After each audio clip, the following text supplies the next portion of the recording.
Buenos días, a nosotros nos corresponde el tema de ultrafiltración y nanofiltración. Los integrantes de este grupo somos Julián Alberto Gómez Romero, Dana Quiseno y quien les habla, Aura Marlene Guayasana Costa.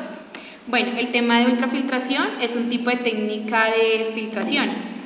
Se remueven las partículas coloidales y dispersas en un líquido. Al hacerlo, ellas atraviesan por una membrana aplicando mucha presión. Esta técnica es capaz de remover por encima del 90% de contaminantes, depende del tamaño del equipo. Si el tamaño es muy pequeño, entonces remueve 90%. Debido al tamaño de poro en la membrana que se utiliza en la ultrafiltración, se pueden remover partículas entre 0,01 menos 0,1 m de espesor. El principio de la ultrafiltración es la separación física. Es el tamaño de esporos de las membranas lo que determinan hasta el punto de los contaminantes eliminados, los sólidos disueltos, la turbidez y algunos microorganismos. Las sustancias de mayor tamaño que los poros de la membrana son totalmente retenidos. Las sustancias que son más pequeñas de los poros de la membrana son retenidamente parcialmente y dependiendo de la construcción de una capa de rechazo de la membrana. Bueno, acá la depuración mediante la ultrafiltración es un proceso en el cual el agua no depura por un proceso químico ni biológico, sino por filtración a través de membranas, obteniendo aguas libres, o sea que no tengan nada de microorganismos. Aquí les voy a hablar sobre algunas ventajas de la ultrafiltración, que fue la que ya les hablé, que fue la de los poros de membranas que retiran los fluidos de partícula de 0,01 o menos 0,1 UM. También es capaz de remover por encima del 90% de contaminantes, depende del equipo. También reduce costos de dispersión y reciclado hasta un 10%, permite separar partículas de alto peso molecular, dejando pasar sales, partículas de bajo peso molecular. No hay recirculación ni torta de filtrado. Aquí hay algunos factores físico-químicos que contribuyen al mecanismo de un rechazo de una membrana de ultrafiltración. Los factores relativos a la membrana son corte de la membrana, tamaño medio al poro, distribución de tamaño medio de poro, carga superficial de la membrana, capacidad, absorción de material de la membrana. Los mecanismos de rechazo de la membrana son arrastre físico por la membrana, por la película formada, por la película de gel, por absorción o por hidrodinámica. Y pues factores relativos de la solución de alimentación son el pH, que tiene contenido mineral, sales de tensión iónica y precipitación de óxidos metálicos.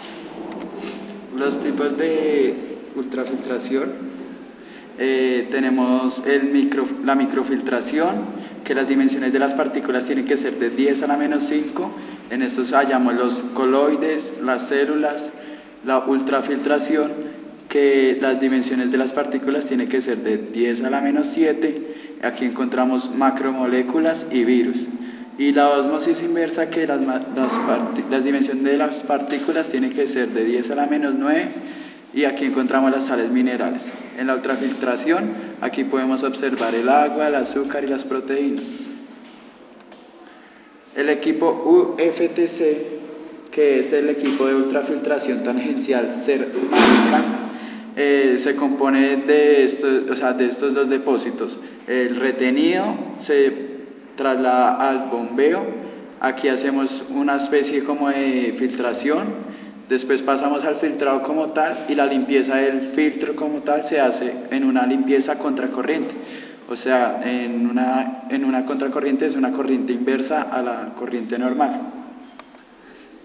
En aguas superficiales, la potabilización del agua, lo que hacemos en aguas superficiales como pozos, lagos o ríos, hacemos una ultrafiltración tubular. Cuando el agua ya es contaminada, o sea, cuando hay depuración y ya viene aguas contaminadas complejas e industriales, entonces procedemos a utilizar el MBR, que es los bioreactores de membrana, y la ultrafiltración tangencial de cerámica, que es la UFTC. Después aquí vamos a observar qué va a pasar y qué no va a pasar. Entonces, al ser positivo, la presión va a seguir derecho por la membrana. En la negativa va a ser lo mismo. En la osmótica lo que va a hacer va a generar soluto osmótico activo, que estas son partículas que se van a dispersar en el agua. La fórmula para hallar la pérdida de fricción es gradiente de presión de membrana sobre la densidad de flujo. Entonces aquí podemos observar la relación con diferentes parámetros según la ecuación Fanning, que es la anterior dada. Nanofiltración.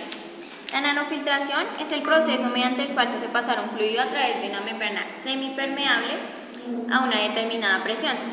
Fue diseñada especialmente para la eliminación de iones divalentes, como el calcio, el magnesio, el sulfato, con el fin de descalcificar el agua.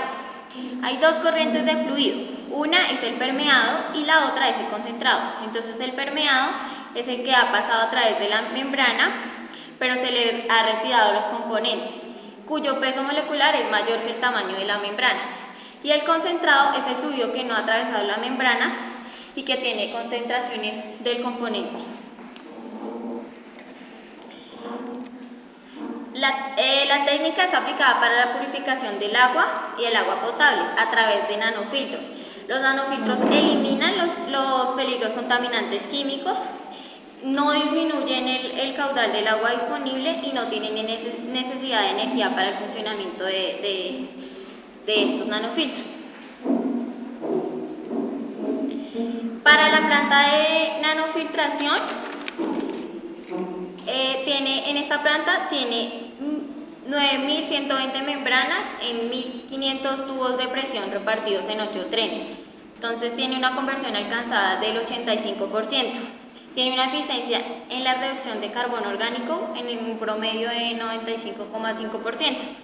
Y tiene el paso de sales para calcio y magnesio, varía según la temperatura, entre el 20 al 55%. Tiene unas condiciones operativas esta planta, entonces esta planta es posible tratar afluentes hasta de temperaturas de 45% y mínimas debe estar sobre el punto de congelamiento. Tiene una vida útil referida a las membranas de 5 años aproximadamente y el caudal máximo no tiene limitaciones. Los costos de esta planta, los costos de operación de esta planta. Los costos de operación de la planta, a diferencia de las anteriores, radican que este tiene un costo menor al de las otras debido a que este utiliza una presión mínima a la de los demás. Entonces, al manejar una presión mínima, entonces se utiliza menos energía. Los costos en dólares por cada metro cúbico de agua diario producidos son de 400.000 pesos, de 200 a 300 dólares, o sea, 400.000 pesos a 600.000 pesos.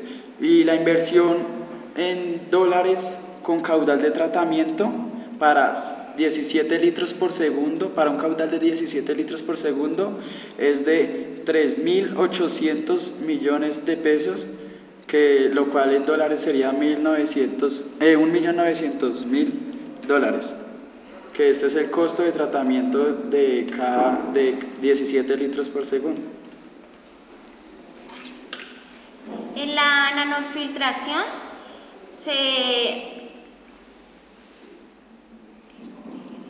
los iones disueltos en el agua se retienen en menor medida que en la ósmosis inversa. Por consiguiente es un ahorro de costos de funcionamiento, tiene bajos costos de inversión y reducidos costos energéticos. Tiene varias aplicaciones esta nanofiltración. Tiene en la industria láctea, en la industria farmacéutica y en la industria de alimentos. También tiene la eliminación de pesticidas de aguas subterráneas, eliminación de metales pesados en las aguas residuales, en el ablandamiento de aguas, en la eliminación de nitratos y en la filtración del dióxido de carbono.